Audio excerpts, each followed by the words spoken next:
change that? How do we keep that pattern from recurring so voters have some confidence that pulling the lever isn't just going to maintain the status quo, but do something more?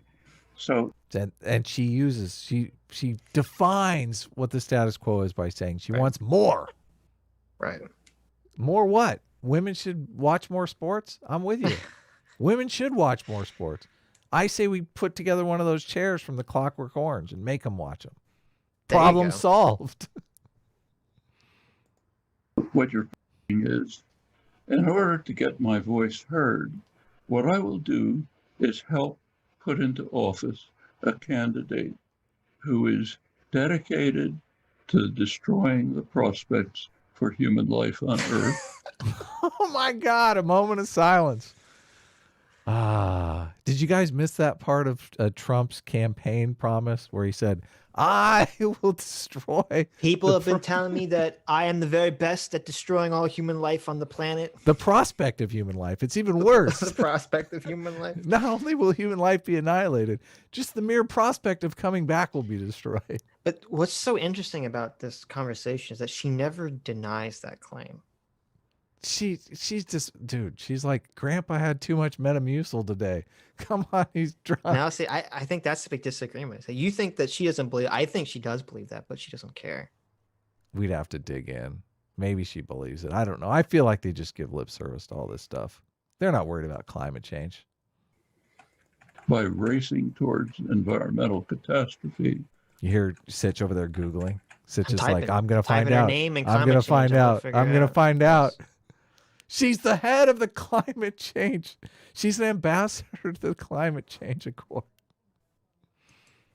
Who is stacking the entire judiciary with young lawyers who, for a generation, will be able to block any progressive legislation. Oh, my God. Who will... How bad is it? How bad is it? How bad is it? Give us a straight dirt. Come on, we got to know. Oh my God. So this is from last December. Uh-huh. Okay. Almost a year ago. December. She could have changed her mind, Sitch. So some lady named, who is this? I don't know who this fucking is. I don't know. Some lady says, some blue check mark on Twitter says, if you're in a mental state where any of the top Democrat candidates running for president is some kind of existential threat to humanity, please seek help. You may think one will lose. You may disagree with them on policy, but none of them are Armageddon. Get a grip. Okay. Mm-hmm. She wrote that? And Gray? No. This is someone else wrote this. Okay. And then she retweeted that and said, when you don't take climate change seriously. Okay. Oh my God. And then under it, directly under it, she posts a picture that says the Sunrise 2020 presidential candidate scorecard, and it has Bernie Sanders as an A and Joe Biden as an F-. Okay. On climate change?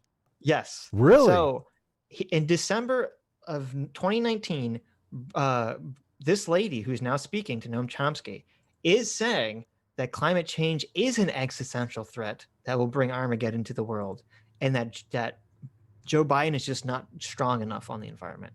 Okay, so she makes this argument that it is an important issue. It's political expedience right there. And also just the fact that she tweeted that means she's never going to vote for Joe Biden. Like, she can't. She's put herself in a box here because he gets an F on climate change. So voting for Joe Biden is the same as voting for Trump. She might as well vote for Trump. Yeah. Why didn't she just say Chomsky? Why didn't she just show Chomsky that tweet? She's like, listen, Joe Biden is an F on climate change, Chomsky. Get a grip.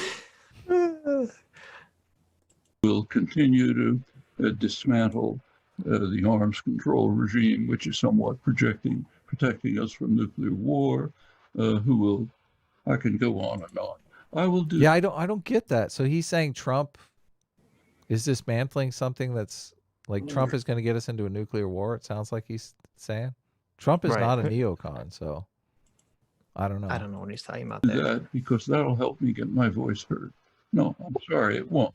Professor, I wouldn't argue that I am helping Trump. I would argue that if the Democratic Party, if Joe Biden as a candidate were unwilling to concede these very common sense concessions that would help him in electoral context and would also be the right thing to do, that it is he who would be enabling Trump, and that framing the onus as decidedly on the voter instead of the politician who's in a position of power to actually affect the outcome is wrongly doing a kind of voter shaming that continues to have the effect of suppressing the vote among people who are, I think, very valiantly asking for a better world.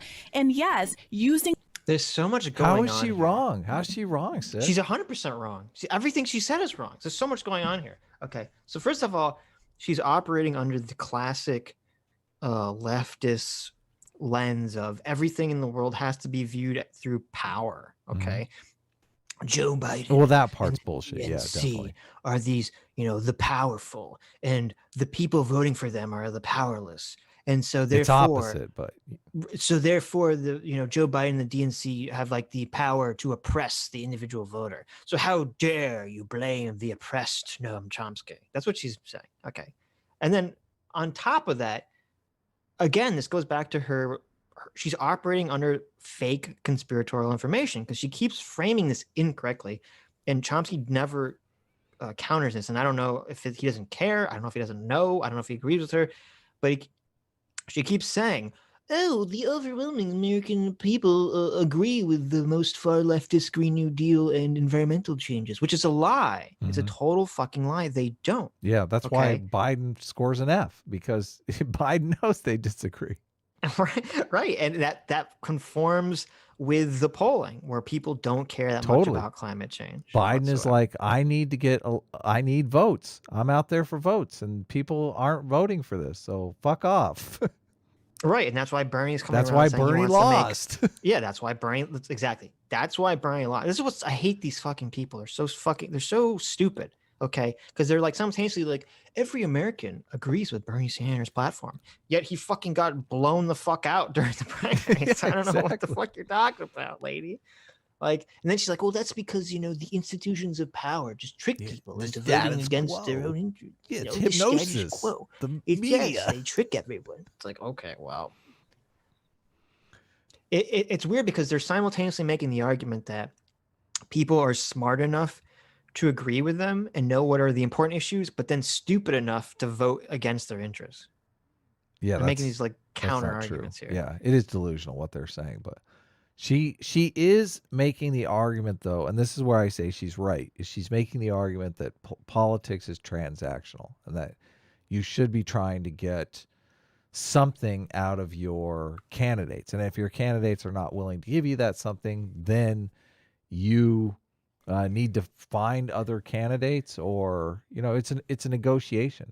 The place where she's incorrect is that she believes that what everyone wants climate change, and that's why. Well, no, everyone wants critical race theory, whatever it is that they want, socialism, right? Whatever. What they want, they believe everybody wants, right? And really, the truth is nobody wants it. That's why they can't. She's even saying, this is just just a itty bitty little concession, communism. Like, come on, you got to ask for something that, well, first of all, you have to build a coalition that you can actually deliver to the candidates. It's funny. I honestly, it's like Ice Cube is coming out with a proposal. P. Diddy's coming out with a proposal. They obviously think that they have some sway in the black community, and they can deliver those votes to somebody. Right. Well, but there's another issue too that we haven't talked about, which is that this is Noam Chomsky's point, and this is why this lady's a fucking idiot. Okay. If she was making the argument that like, oh, we should hold out to try to push our candidate in the direction we want, and then we'll vote for them, that'd be a little bit more of a convincing argument, though Chomsky's was saying, well, but you're not going to not vote for him, so it's not. But the point is that he's basically saying you have one candidate who's saying, I'm going to give you 20% of what you want or 50% of what you want. Mm-hmm. And the other candidate is going to not only not give you none of what you want, he's going to take the thing you want and he's going to take his dick out and pee on it. Okay. He's going to, right in front of you, he's going to take the thing you want, he's going to crumple it up on the floor and piss all over it and then spit on your face and say, bitch. Okay. That's one candidate. The other candidate's going to take the thing that you want. They're going to rip off the corner of it, and they're going to give you the 25% of the things you want. Okay. That's the choice that's happening right now. And she's saying that she would rather take the piss on and nothing than the 25% of what she wants. And that's the irrational choice to make. This is human psychology, though. I mean, how many experiments are there? Like, people pay to punish. You know, the what's the dictator game that they do in psychology? Like, people get pissed off. They'd rather take the piss in the face than take a bad deal. Well, that's what's interesting. Is that it's people consistent. Would rather, yeah, that's what I'm saying. That's my argument, is that people are acting emotional, not logical. They're just angry, and they feel like if they'd rather be fucking angry. I think what's going on too. A lot of the Bernie bros, they'll be okay with Trump winning because they feel like the DNC betrayed them. Deserves it, yeah. Okay. They want to see Trump like, piss all over them. They're like, take that. Right. So they're like, I don't care if Donald Trump takes his dick on a piece of my face, because I know he's going to be peeing on the face of the fucking liberal, neoliberal shill right next to me too. I know. How do you like that? How do you like that, you fucking betrayer? Like, that's what's so funny about this. That's what's so insane about this.